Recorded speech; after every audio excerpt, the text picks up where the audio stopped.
Hi friends, welcome to Lakshmi Max. இன்னைக்கு என்ன பார்க்க போறோம்னா SSC MTS எக்ஸாம் செப்டம்பர் 20ல இருந்து ஸ்டார்ட் ஆகுது. இப்போ இருந்து கால்குலேட் பண்ணும்போது கரெக்ட்டா 60 டேஸ் வந்து கையில டைம் இருக்கு.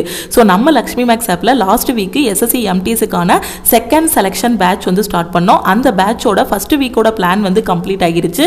இப்போ செகண்ட் வீக்கோட பிளான் பத்தி பார்க்க போறோம். இந்த வாரத்துல என்னென்ன டாபிக்லாம் படிக்க போறோம், சாட்டர்டே எந்தெந்த டாபிக்ல இருந்து எக்ஸாம் இருக்கும், ஓகே, இத பத்தின கம்ப்ளீட் இன்ஃபர்மேஷன் தான் இப்போ பார்க்க போறோம். MTS பொறுத்த வரைக்கும் பாத்தீங்கன்னா செஷன் 1ல மேக்ஸ் அண்ட் ரீசனிங்ல இருந்து क्वेश्चंस வந்து கேட்பாங்க. இந்த செஷன்ல நீங்க குவாலிஃபை ஆனா மட்டும் போதுமானது. ஜெனரலா இருந்தீங்கன்னா ஒரு 12 क्वेश्चन கரெக்ட்டா அட்டெண்ட் பண்ணாலே போதும். OBC ஒரு 10 क्वेश्चन அட்டெண்ட் பண்ணாலே போதும். SC ST வந்து ஒரு 8 क्वेश्चन கரெக்ட்டா அட்டெண்ட் பண்ணாலே இந்த செஷன்ல குவாலிஃபை ஆகிரலாம். இங்கிலீஷ் அண்ட் ஜெனரல் அவேர்னஸ் வந்து செஷன் 2ல இருக்கும்.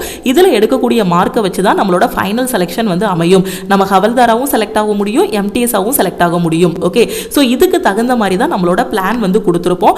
மேக்ஸ் அண்ட் ரீசனிங்ல குவாலிஃபை ஆகிறதுக்கு ஈஸியான டாபிக்கான சிம்பிளிஃபிகேஷன், நம்பர் சீரிஸ், அதே மாதிரி analogy, coding decoding, figure completion, figure series, இந்த டாபிக்ஸ் எல்லாமே குவாலிஃபை ஆகிறதுக்கு நீங்க படிக்கிற மாதிரி இருக்கும். அது போக இங்கிலீஷ் அண்ட் ஜெனரல் அவேர்னஸ்ல A to Z எல்லாமே கவர் பண்ற மாதிரி பிளான்ல வந்து கொடுத்திருப்போம். இந்த செகண்ட் வீக்கோட பிளான்ல பாத்தீங்கன்னா டே 1ல இங்கிலீஷ்ல எரர் ஸ்பாட்டிங் டாபிக் வந்து பார்க்குற மாதிரி இருக்கும். ஏன்னா நம்ம ஃபர்ஸ்ட் வீக்லயே பாத்தீங்கன்னா 100 கோல்டன் ரூல்ஸ் வந்து படிச்சு முடிச்சிருப்போம். அதுக்கப்புறம் மேக்ஸ்ல சிம்பிளிஃபிகேஷன் டாபிக் பார்க்குற மாதிரி இருக்கும். டே 2ல பாத்தீங்கன்னா மேக்ஸ்ல நம்பர் சீரிஸ் டாபிக், அதுக்கப்புறம் இங்கிலீஷ்ல எரர் ஸ்பாட்டிங். இந்த டாபிக் எதுக்கு இவ்வளவு இம்பார்ட்டன்ட் பாத்தீங்கன்னா, இந்த எரர் ஸ்பாட்டிங்க்கு நீங்க கிராமர் ரூல்ஸ் வந்து படிச்சிருப்பீங்க. அந்த 100 கோல்டன் ரூல்ஸும் உங்களுக்கு தரவா ஃபிங்கர் டிப்ஸ்ல இருந்துச்சுன்னா இங்கிலீஷ்ல எரர் ஸ்பாட்டிங் மட்டும் இல்ல fill in the blanks ன்னு கொடுப்பாங்க. அதே மாதிரி சென்டென்ஸ் இம்ப்ரூவ்மென்ட்னு ஒரு டாபிக் இருக்கும். சோ இது எல்லாத்துலயும் உங்களால ஈஸியா ஸ்கோர் பண்ண முடியும். கிராமர் நாலேஜ் வச்சு க்ளோஸ் டெஸ்ட்ல மீனிங் தெரியலனாலும் ஆப்ஷன் எலிமினேஷன் மெத்தட் யூஸ் பண்ணி ஈஸியா ஆன்சர் பண்ண முடியும். டே 3ல பாத்தீங்கன்னா ஜெனரல் அவேர்னஸ்ல ஹிஸ்டரியில மௌரியன் எம்பையர் படிக்கிற மாதிரி இருக்கும். இங்கிலீஷ்ல அகைன் எரர் ஸ்பாட்டிங். டே 4ல பாத்தீங்கன்னா மேக்ஸ்ல நம்பர் சீரிஸ், ரீசனிங்ல வந்து அனாலஜி, கோடிங் டிகோடிங் வந்து பார்க்குற மாதிரி இருக்கும். டே 5ல இங்கிலீஷ்ல க்ளோஸ் டெஸ்ட். இது ரொம்ப ரொம்ப முக்கியமான டாபிக். இதுல ஒரு பேராகிராஃப் மாதிரி கொடுத்துருப்பாங்க. செட் கொஸ்டின் 5 கொஸ்டின் வந்து கேட்பாங்க. நம்ம கரெக்டா அட்டெண்ட் பண்ணிட்டோம்னா ஈஸியா 15 மார்க் இதுல வாங்கிடலாம். அதுக்கப்புறம் ரீசனிங்ல மேத்தமெட்டிக்கல் ஆபரேட்டர் பார்க்குற மாதிரி இருக்கும். டே 6ல இங்கிலீஷ்ல க்ளோஸ் டெஸ்ட், ரீசனிங்ல டைரக்ஷன். ஸோ இந்த வாரம் முடிஞ்சதுக்கு அப்புறம் வீக்லி டெஸ்ட் வந்து நீங்க எடுக்கிற மாதிரி இருக்கும். இந்த வீக்லி டெஸ்ட் வந்து 35 மார்க்குக்கு உங்களுக்கு வைப்போம். தமிழ் அண்ட் இங்கிலீஷ்ல வந்து கொஸ்டின்ஸ் வந்து கேட்டிருப்போம். ஓகே, ஸோ கரெக்டா இங்கிலீஷை மட்டும் இந்த பிளான் படி நீங்க ஃபாலோ பண்ணிட்டு வரும்போது 30 டேஸ்ல இங்கிலீஷ் வந்து நீங்க முடிச்சிடலாம். ஏன்னா இங்கிலீஷ் பொறுத்த வரைக்கும் உங்களுக்கு கிராமர், ஒக்காபுலரி ரெண்டுமே ஸ்ட்ராங் ஆயிட்டீங்க அப்படின்னா இங்கிலீஷ்ல எந்த கொஸ்டின் கேட்டாலும் உங்களால ஈஸியா ஆன்சர் பண்ண முடியும். ஸோ ஃபர்ஸ்ட் 30 டேஸ்ல இங்கிலீஷ், மேக்ஸ், ரீசனிங் முடிக்க போறீங்க. மேக்ஸ் அண்ட் ரீசனிங் குவாலிஃபை ஆகிறதுக்கான டாபிக்ஸ் எல்லாம் முடிக்க போறீங்க. At the same time English எல்லாமே முடிச்சிட்டு ஜெனரல் அவேர்னஸ்ல பாத்தீங்கன்னா ஹிஸ்டரியும் பாலிட்டியும் நீங்க முடிக்கிற மாதிரி இருக்கும் அந்த ஃபர்ஸ்ட் 30 டேஸ்ல. அதுக்கப்புறம் இருக்க 30 டேஸ்ல பாத்தீங்கன்னா இதுல ஜியோகிராஃபி, எக்கனாமி, கரண்ட் அஃபேர், சயின்ஸ்ல பிசிக்ஸ், கெமிஸ்ட்ரி எல்லாமே படிக்கிற மாதிரி இருக்கும். ஓகே, ஸோ எல்லாத்தையுமே அப்படி பேரலா நீங்க வந்து கொண்டு போற மாதிரி இருக்கும்.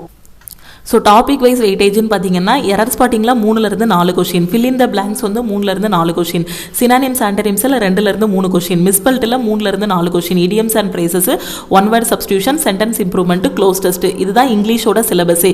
இது எல்லாமே நீங்கள் ஆன்சர் பண்ணுறதுக்கு கிராமர், ஒக்காபுலரி இது ரெண்டுமே நீங்கள் வந்து பெர்ஃபெக்டாக படிச்சிருந்தீங்கனாலே போதும். இது ரெண்டுலையும் ஸ்ட்ராங்காக இருந்தீங்கனாலே இங்கிலீஷில் ஃபுல் மார்க் வாங்கிடலாம். ஜென்ரல் அவேர்னஸ் பார்த்தீங்கன்னா கரண்ட் அஃபேரில் 6லேருந்து 8 கொஸ்டின், ஸ்டாட்டிக் ஜிகேல 2லேருந்து 3 கொஸ்டின், ஹிஸ்டரியில 2லேருந்து 3 கொஸ்டின், ஜியோகிராஃபில 2லேருந்து 3 question, polity, economics, biology, chemistry, physics இது எல்லாமே எதுல வந்துரும்னா சயின்ஸ்ல வந்துரும்.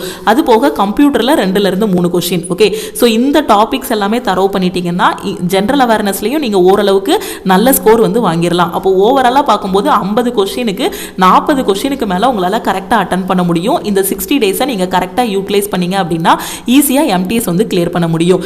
SSC நடத்தக்கூடிய ஒரு ஈஸியான எக்ஸாம்ல ஒன்னு எது அப்படின்னு பாத்தீங்கன்னா இந்த MTS தான். ஏன்னா மற்ற CGL, CHS எல்லாம் கம்பேர் பண்ணும்போது டயர் 1, டயர் 2 ரெண்டுமே இருக்கும். MTSல பாத்தீங்கன்னா ஒரே ஒரு சிங்கிள் எக்ஸாம் தான். இந்த எக்ஸாம் அப்ளை பண்றதுக்கு மினிமமான குவாலிஃபிகேஷன் 10ஆம் கிளாஸ் பாஸ் பண்ணியிருந்தாலே இந்த எக்ஸாம் வந்து அப்ளை பண்ணலாம். அதே மாதிரி மினிமம் 18 வயசு இருந்தாலே இந்த எக்ஸாம் வந்து அப்ளை பண்ணலாம். அதனால இப்போ காலேஜ் படிச்சிருக்க ஸ்டூடெண்ட் MTS எக்ஸாமுக்கு அப்ளை பண்ணுங்க. மினிமம் உங்களுக்கு 18 வயசு ஆயிருக்கும். உங்ககிட்ட மினிமம் குவாலிஃபிகேஷன் 10ஆம் கிளாஸும் இருக்கும். இந்த எக்ஸாம் அப்ளை பண்றதுக்கான லாஸ்ட் டேட் பாத்தீங்கன்னா ஜூலை 24. நாளை கழிச்சு நைட்டு 12 o'clock இந்த எக்ஸாமோட அப்ளிகேஷன் வந்து எஸ்எஸ்சி வெப்சைட்ல இருந்து க்ளோஸ் பண்ணிடுவாங்க. நீங்க இன்னும் எம்டிஎஸ்க்கு அப்ளை பண்ணல அப்படின்னா குயிக்கா அப்ளை பண்ணுங்க. அப்ளை பண்ணிட்டு எங்க இருந்து படிக்கணும் எப்படி படிக்கணும்னு தெரியாத ஸ்டூடெண்ட் நம்ம லக்ஷ்மி மேக்ஸ் ஆப்ல இருக்கக்கூடிய எஸ்எஸ்சி செலெக்ஷன் பேட்ச்ல வந்து ஜாயின் பண்ணிக்கோங்க. ஓகே, இப்போ இருந்து ஆரம்பிச்சா கூட உங்களால படிக்க முடியும். ஏன்னா கையில வந்து 60 நாள் டைம் இருக்கு. ஸோ ஃபர்ஸ்ட் நீங்க சிலபஸ் கம்ப்ளீட் பண்ணணும், ப்ரீவியஸ் இயர் கொஸ்டின் எல்லாமே ப்ராக்டிஸ் பண்ணணும், அதுக்கப்புறம் ரிப்பீட்டடா டெஸ்ட் எடுக்கணும். சிலபஸ் கம்ப்ளீட் பண்றதுக்கு வீக்லி பிளான் எல்லாமே ப்ரொவைட் பண்ணிருப்போம். ப்ரீவியஸ் இயர் கொஸ்டின் ப்ராக்டிஸ் பண்றதுக்கும் அதுலயே கிளாஸஸ் PDF எல்லாமே ப்ரொவைட் பண்ணிருப்போம். அதுக்கப்புறம் வீக்லி டெஸ்ட் ஃபுல் டெஸ்ட் எல்லாமே கரெக்டா ஃபாலோ பண்ணிட்டே வந்துட்டீங்கன்னா எம்டிஎஸ் எக்ஸாம் வந்து ஈஸியா கிளியர் பண்ணிடலாம். ஒரு 18 வயசுல ஒரு காம்படிட்டிவ் எக்ஸாமுக்கு ப்ரிப்பேர் பண்ண ஆரம்பிங்க. எடுத்த உடனேவே பெரிய லெவல் எக்ஸாம் வந்து நான் படிக்கணும். ஸோ அது வந்து ரொம்ப நல்ல இதுதான். ஆனா நிறைய பேர் என்ன தப்பு பண்ணுவாங்கன்னா, இப்போ CGL படிக்கிறாங்கன்னா CGL மட்டும் தான் எழுதுவாங்க. அது அவங்களோட எய்ம் தான். ஆனா CGL படிக்கும் போதே அட் த சேம் டைம் வரக்கூடிய சின்ன சின்ன எக்ஸாமும் எழுதலாம். MTS எழுதலாம், CHSL எழுதலாம். ஸோ இந்த எக்ஸாம்ஸ் எழுதும்போது நமக்கு ஒரு எக்ஸ்பீரியன்ஸ் கிடைக்கும். ஓகேவா? அதே மாதிரி காலேஜ் டேஸில் இந்த மாதிரி எக்ஸாம்ஸ் எல்லாம் எழுதலாம். எம்டிஎஸ் எழுதலாம், RRB குரூப் டி எக்ஸாம் எழுதலாம். ஸோ இந்த மாதிரி நம்ம 10th குவாலிஃபிகேஷனுக்கான எக்ஸாம்ஸும் எழுதும்போது ஒரு காம்படிட்டிவ் எக்ஸாம்னா என்னங்கக்கூடிய ஒரு அவேர்னஸும் கிடைக்கும். ஓகே, காலேஜ் முடிச்சதுக்கப்புறம் அதுக்கப்புறம் உட்காந்து நம்ம எந்த எக்ஸாம் படிக்கணும் அப்படி இப்படின்னு புக்கை தேடி இது பண்ணி எந்த கோர்ஸில் ஜாயின் பண்ணால் கரெக்டாக இருக்கும்னு யோசிக்கிறத விட காலேஜ் படிக்கும் போதே படிக்க ஆரம்பிச்சிட்டோம் அப்படின்னா நமக்கு லைஃப் வந்து ரொம்பவே சூப்பராக இருக்கும். ஏன்னா 18 வயசில் ஒரு காம்படிட்டிவ் எக்ஸாமோட அவேர்னஸ் வர்றதுக்கும் 25 வயசில் வர்றதுக்கும் வித்தியாசம் நிறைய இருக்கு. அதனால இப்பவே காம்படிட்டிவ் எக்ஸாமுக்கு படிக்க ஆரம்பிங்க. நம்ம ஆல் இன் ஒன் கோர்ஸ்ல காலேஜ் ஸ்டூடெண்ட் வந்து லைஃப் டைம் வேலிடிட்டியோட ஜாயின் பண்ணிக்கோங்க. ஏன்னா இதுல 50க்கும் மேற்பட்ட சென்ட்ரல் கவர்மெண்ட் எக்ஸாம்ஸ் எல்லாமே ஃபர்ஸ்ட் அட்டெம்ப்ட்ல கிளியர் பண்ற மாதிரி கொடுத்துருப்போம். இப்போ நாம கொண்டு போயிட்டு இருக்கக்கூடிய எஸ்எஸ்சி எம்டிஎஸ் ஓட பேட்ச், ரயில்வே எக்ஸாம்ஸுக்கான தனித்தனி batches, NTPC batch, group D batch எல்லாமே இந்த ஒரு கோர்ஸ்ல தான் தனித்தனியா கொண்டு போயிட்டு இருக்கோம். நீங்க ஒன்ஸ் ஆல் இன் ஒன்ல ஜாயின் பண்ணிட்டீங்கன்னா எல்லா சென்ட்ரல் கவர்மெண்ட் எக்ஸாமுமே ஃபர்ஸ்ட் அட்டெம்ப்ட்ல கிளியர் பண்ற மாதிரி கிளாஸஸ் எல்லாமே இருக்கும். இப்போ எஸ்எஸ்சி எம்டிஎஸ் கிளாஸ்ல நான் ஜாயின் பண்ணணும்னு நினைக்கிற ஸ்டூடெண்ட் இந்த நம்பரை லக்ஷ்மி மேக்ஸ்ன்னு சேவ் பண்ணிட்டு இந்த நம்பருக்கு ஐ வாண்ட் ஆல் இன் ஒன்னு மெசேஜ் பண்ணீங்கன்னா டீம்ல இருந்து கான்டாக்ட் பண்ணிட்டு ஜிபே நம்பர் இல்ல அக்கௌண்ட் நம்பர் கொடுப்பாங்க. அதுக்கு 1999 பே பண்ணிட்டு பேமெண்ட்டோட ஸ்கிரீன்ஷாட் சென்ட் பண்ணீங்கன்னா பேக் எண்ட்ல இருந்து அக்சஸ் கொடுத்துருவாங்க. உங்களுக்கு லைஃப் டைம் வேலிடிட்டி இருக்கும். அதே இது எனக்கு 1 இயர் வேலிடிட்டி மட்டும் போதும் மேம், இந்த எக்ஸாம் வந்து எனக்கு லாஸ்ட் சான்ஸ், இதுக்கப்புறம் என்னால் எந்த எக்ஸாமும் எழுத முடியாதுங்கிற ஸ்டூடெண்ட் 1 இயர் வேலிடிட்டியில் ஜாயின் பண்ணிக்கலாம். 1 இயர் வேலிடிட்டிக்கான ஃபீஸ் பார்த்தீங்க அப்படின்னா 1499. ஓகேவா? ஸோ இப்போவே படிக்க ஆரம்பிங்க. இதுலேயே உங்களுக்கு இங்கிலீஷ், மேக்ஸ், ரீசனிங், ஜென்ரல் அவேர்னஸ்னு எல்லா எக்ஸாமும் கவர் பண்ணிடுவோம். இந்த கோர்ஸில் எஸ்எஸ்சி CHSLக்கான கிளாஸஸும் கவர் ஆகும், எஸ்எஸ்சி MTSக்கான கிளாஸஸும் கொண்டு போயிட்டு இருக்கோம், CGLக்கான கிளாஸஸ், GDக்கான கிளாஸஸ், அதே மாதிரி ரயில்வேல வரக்கூடிய ALPலேருந்து குரூப் டி வரைக்கும் இருக்கக்கூடிய எல்லா எக்ஸாமுக்குமான கிளாஸஸ் எல்லாமே தமிழ் அண்ட் இங்கிலீஷில் ப்ரொவைட் பண்ணிட்டு இருக்கோம். ஓகேவா? கரெக்டாக யூட்டிலைஸ் பண்ணிக்கோங்க. TNPSC ஸ்டூடெண்ட்டாக இருக்கீங்க அப்படின்னா எஸ்எஸ்சி MTSல நீங்கள் எக்ஸ்ட்ரா இங்கிலீஷ் மட்டும் படித்தா போதும். TNPSCக்கு படித்தா அதே ஜென்ரல் அவேர்னஸ் கூட ஓகே தான். ஓகேவா? அதனால இங்கிலீஷ் மட்டும் நல்லா தரவு பண்ணிக்கோங்க. ஸோ இங்கிலீஷும் ஜென்ரல் அவேர்னஸும் நல்லா தரவு பண்ணிட்டீங்கன்னா ஈஸியாக MTSல செலக்ட் ஆகிடலாம். ஓகே, MTSஆவும் செலக்ட் ஆகிடலாம், ஹவல்தாராவும் செலக்ட் ஆகிடலாம். பட் நீங்கள் போடக்கூடிய எஃபர்ட்டை வந்து பெர்ஃபெக்டாக போடணும். ஓகே, கரெக்டாக அந்த எஃபர்ட்டை போட்டிங்க, இருக்கிறதுலே மேக்ஸிமம் மார்க் நீங்கள் வாங்கிட்டீங்க, நீங்கள் தான் டாப்பர் அப்படின்னா ஃபைனலாக நீங்கள் தான் சூஸ் பண்ணணும். எனக்கு என்ன ஜாப் வேணும், நான் MTSஆ போகணுமா ஹவல்தாரா போகணுமா அப்படிங்கிற மாதிரி நீங்கள் தான் சூஸ் பண்ணணும். எப்போவுமே அந்த கட் ஆஃபுக்கு படிக்காமல் அந்த கட் ஆஃபை விட நான் அதிகமான மார்க் எடுக்கணும்னு நினச்சி படிங்க. கண்டிப்பாக சக்ஸஸ் உங்களுக்கு தான். ஓகே, கரெக்டாக ஃபாலோ பண்ணிட்டு வாங்க. நம்ம யூடியூப்லையும் சரி, நம்ம லக்ஷ்மி மேக்ஸ் ஆப்லையும் சரி, எல்லா கைடன்ஸுமே உங்களுக்கு ப்ரொவைட் பண்ணிட்டு இருக்கோம். ஸோ எல்லாத்தையும் கரெக்டாக ஃபாலோ பண்ணுங்க. உங்கள் ஃப்ரெண்ட்ஸும் எக்ஸாமுக்கு ப்ரிப்பேர் பண்ணுறாங்க, எங்கேருந்து படிக்கணும் எப்படி படிக்கணும்னு தெரியலனா அவங்களுக்கும் நம்ம கோர்ஸ் பற்றின இன்ஃபர்மேஷனை ஷேர் பண்ணுங்க. நம்ம லக்ஷ்மி மேக்ஸ் ஆப்பை வந்து மறக்காமல் டவுன்லோட் பண்ணிடுங்க. நீங்கள் காலேஜ் ஸ்டூடெண்ட்டாக இருந்தீங்கன்னா இப்போவே ஆல் இன் ஒன் கோர்ஸில் ஜாயின் பண்ணிக்கோங்க. வேறு எந்த மெட்டீரியல் எதுவுமே வேண்டாம்.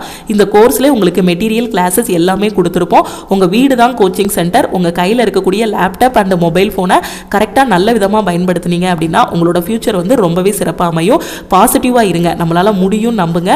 பாசிட்டிவ் மைண்ட் செட்டு உங்களை வந்து லைஃப்பில் பெரிய லெவலுக்கு வந்து கூட்டு போகும். ஓகேவா? ஸோ நம்ம டெலகிராம் குரூப், டெலகிராம் சேனலில் இன்னும் ஜாயின் பண்ணல அப்படின்னா டெலகிராம் குரூப் அண்ட் சேனல்லையும் ஜாயின் பண்ணிக்கோங்க. இன்ஸ்டாகிராம்லையும் லக்ஷ்மி மேக்ஸை ஃபாலோ பண்ணிக்கோங்க. நீங்கள் இன்னும் MTSக்கு படிக்க ஆரம்பிக்கலை அப்படின்னா குயிக்காக படிக்க ஆரம்பிங்க. ஏன்னா 60 days தான் கையில் டைம் இருக்குது. Okay, thank you.